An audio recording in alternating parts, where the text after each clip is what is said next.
This guy called I'm Beggar dropped a banger. We give God a lot of heat for creating a world with so much evil and suffering, and then allowing it all to happen. But I would bet if you were to create your own little world, you would have made it the exact same way, and you wouldn't want it any other way. Now bear with me here on a little bit of an analogy. Why is that, man? I promise it'll all come together in the end. And stick around, because I'm going to ask you some questions that I think will really... As I'm sure you all know by now, AI has gotten so advanced, you can have a full-on conversation with this thing and not even know you're talking to a bot. And I'm sure you also know that all AI has to be pre-programmed with thousands of protocols to prevent it from, say, taking over the world, starting World War III, or enslaving all of humanity. So in other words, all AI is pre-programmed to serve and do no harm, or to do good and avoid evil. Okay, so imagine the greatest AI engineers on the planet all getting together and saying, let's try to create not the perfect intelligence, but intelligence that is good. So they thought, let's create a simulated world that acts and behaves just like our own, and populate it with millions of these bots who look like us, act like us, and have to live, work, and survive together, just like we do.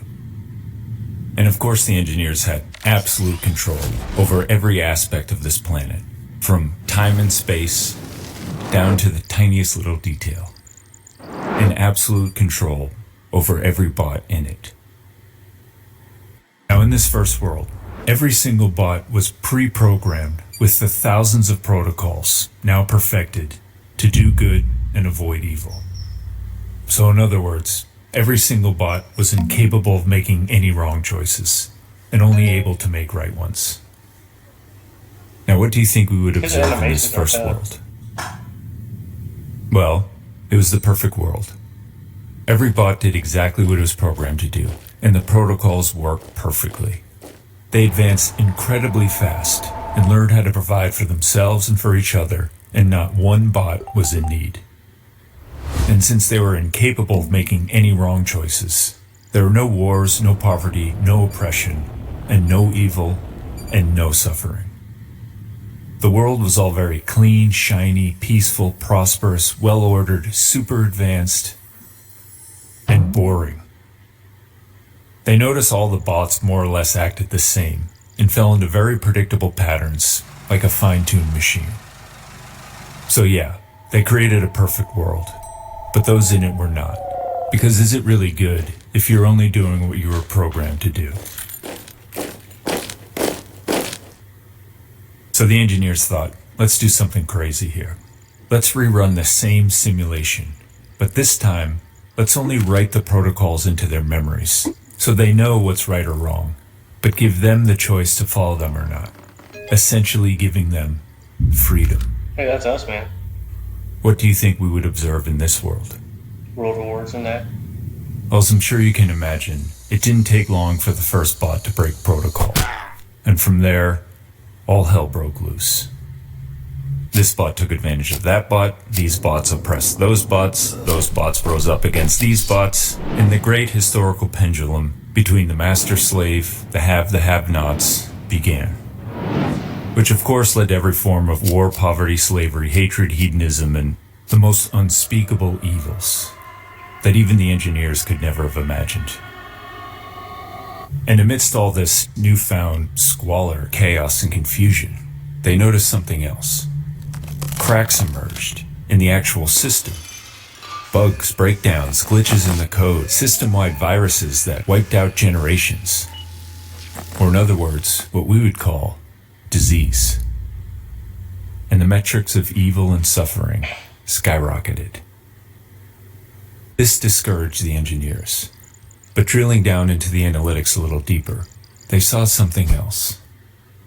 Interwoven between all the spikes of evil and suffering, they saw spikes of goodness, real chosen goodness, sometimes even hero status greatness. And as the metrics of evil and suffering increased, so did this goodness. So despite all the evil and suffering, some of the bots still chose to be good. And that's what the engineers set out to design. But that wasn't all. Blossoming out of the struggle, they saw something that was completely absent from the first world. Identity. Individuality, personality, character emerged, leading to expressions of art and culture. And in seeking solutions to all their problems and suffering, the search for truth and meaning began, leading to forms of religion and philosophy, which exploded into science and technology. And while they were nowhere near as advanced as they were in the first world, at least in this world they could say, we did it on our own. Now this world was imperfect, far from it, but at least those in it were free to be. Now the engineers found themselves becoming totally enamored by their new creations, but as a result, there was some pushback. We just created a very cruel and unfair world, some argued, and millions of the good that we hope to create are just being wasted every day. So the engineers thought, let's see if we can come up with a way to mitigate all the evil and suffering while still allowing their freedom. So for the first idea, they thought, we already monitor all their thoughts. So anytime anyone's about to make a really bad choice, the system will just intervene and will either edit or overwrite the choice. This way they're still free, just on a very short leash. Well, this turned out to be a humongous-sized disaster. They quickly learned that overwriting some of the choices was far worse than not allowing any. And to change that one choice, they had to change the thousands of choices that led to that one choice, which often meant rewriting entire life stories for multiple bots through multiple generations. Let's just say this caused such severe brain damage and complete system crashes that the engineers vowed never to touch the code of an individual's mind ever again. For the second idea, they thought, rather than intervening on the choice, let's just quietly and simply intervene on the bad consequence of that choice without touching anyone's freedom. For example, altering the paths of bullets, sprouting fruit trees in the desert, or stopping the disease at its outset. This idea, though promising at first, had some unforeseen consequences. First, it eliminated responsibility.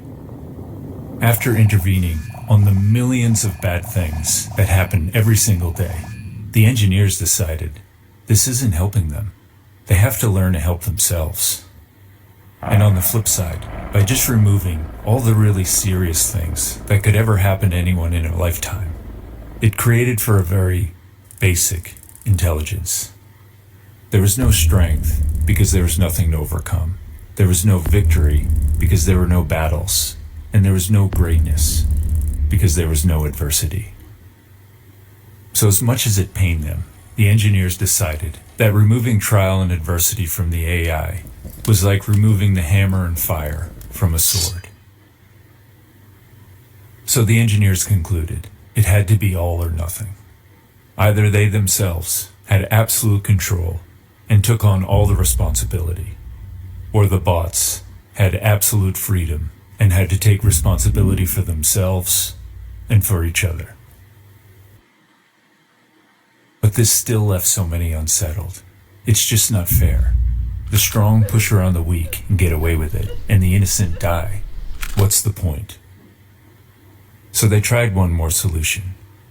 What if there is a system of absolute justice? That is, everyone gets exactly what they deserve in the end, and everything is made fair. So in this system, every single bot will be responsible for every single mode of choice and action of their entire lives.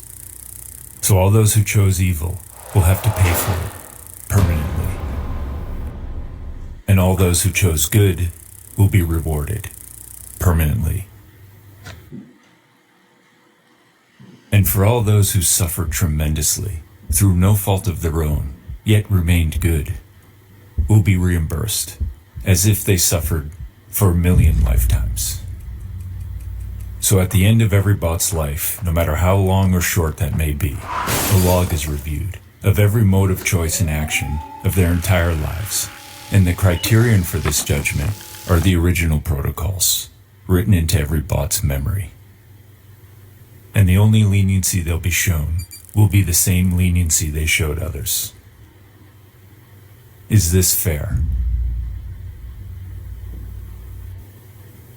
Now, if you've made it with me this far, Yeah. thank you.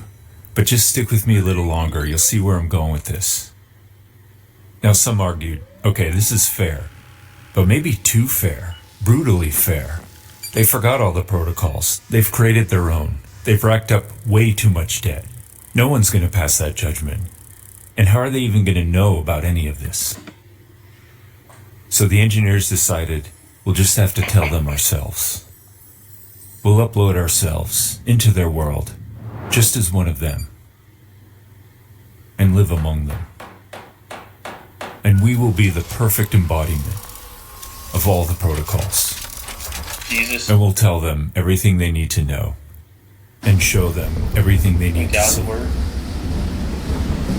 And we'll forgive all their debts, no matter how much they may be, and whatever punishments they may deserve. We'll take them onto ourselves, in their place. And to make it even easier, through him, we'll open up a permanent connection, through which we can internally communicate and keep all their systems updated. And all they have to do is follow us. But the choice will always be theirs.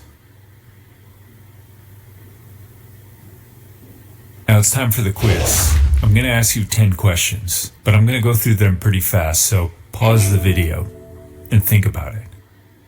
The first one's a no-brainer. Which world would you rather live in?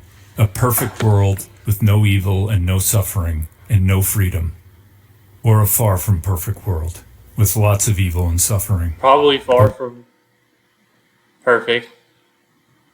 Think of North Korea, but you're wealthy. We're free. Low key. Maybe the perfect Now one. this is the tough one. Which world would you rather live in? A world where we're responsible for all our messes, or a world where Big Brother is responsible for all our messes? This one. If the engineers intervened and changed the bad consequence of a bad act, would the bots still be free to make that act? They intervene. Not really, because I can't do it, man. Where did the evil and suffering come from? The Where bots, did goodness come from? the engineers. Let's just say all the bots freely chose to follow the protocols, or him. Would there be any evil and suffering? No. Dude, that's facts. Oh my gosh. Buddy is spitting right now. Just think that's Jesus and his word. God's word. Would there be any evil and suffering? If everybody followed Jesus truly, not slipping up at all, you know what I'm saying? Even if there was original sin, there wouldn't be there'd still be disease and stuff if there's an original sin, but there wouldn't be genocides and stuff. Who decides what their eternal destination is? The bots. Where would the bots us, be without the engineers? They wouldn't exist. What was the engineers' intent for creating the whole thing? I actually don't remember. And finally, But how would you have done it differently? I want to thank you all so much for watching, and thank you all so much for your support. I cannot say how grateful I am and how much it means. We are a tiny, tiny ministry, but we want to grow, and we need your help. So if you see any value in any of this craziness, please consider supporting now us. he's asking for money. I'll post some links below. Thank you, and I really love you all.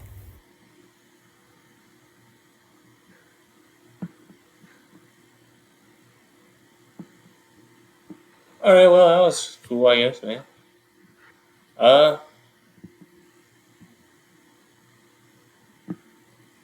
So why does God allow suffering to happen? So we can be free. We chose it, not Him. But I'm still kind of confused, though.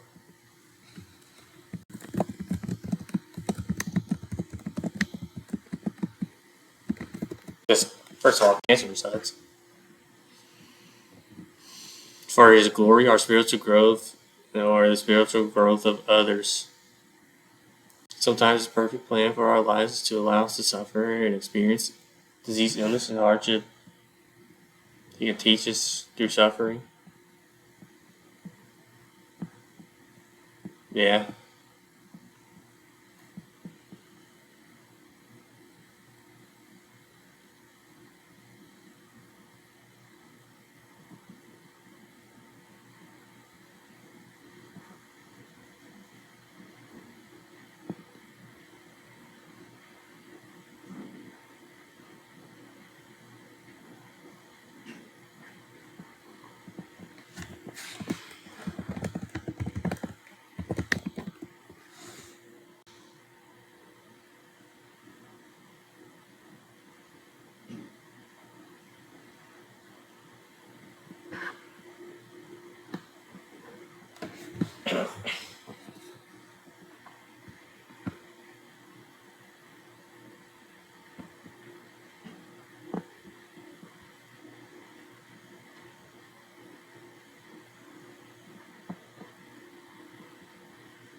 Dude.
Alright, if somebody asks me, why does God allow people in Haiti to suffer like they do, I might just have to avoid the question, man. I don't know. Like, well, I do know, like, because it's because we sinned and there's original sin, but if I tell somebody who's already criticizing God, like, maybe that kid, like, if I try to, I don't know if they'll, like, grasp the concept of original sin because they're probably going to think the child hasn't really done it. Like, the child's not a bad person, it's not a murderer. It's just a kid looking for food. And then he gets, like, gonorrhea or something, I don't know. Wait, no, that's a sexual disease. He gets what was that thing called, dude? Cholera or something? Bro, it's in the water disease. Cholera. Is that facts? Yeah, cholera, dude. Okay, my fault. Definitely not the one I just said. Uh, I look, you lost my train of thought, dude.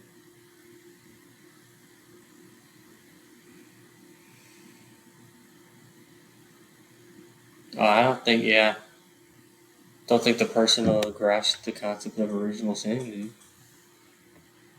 I might have to just avoid the question and answer like,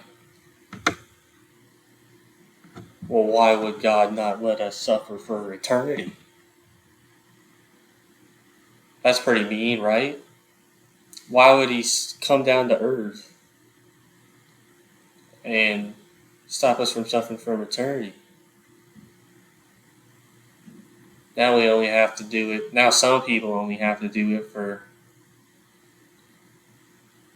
like 80 years max. And we wouldn't have to at all if we didn't turn away from God. We brought it on ourselves as a humankind, not the one person, you know. All right, man. See y'all later. I'm yapping around, but see y'all, man.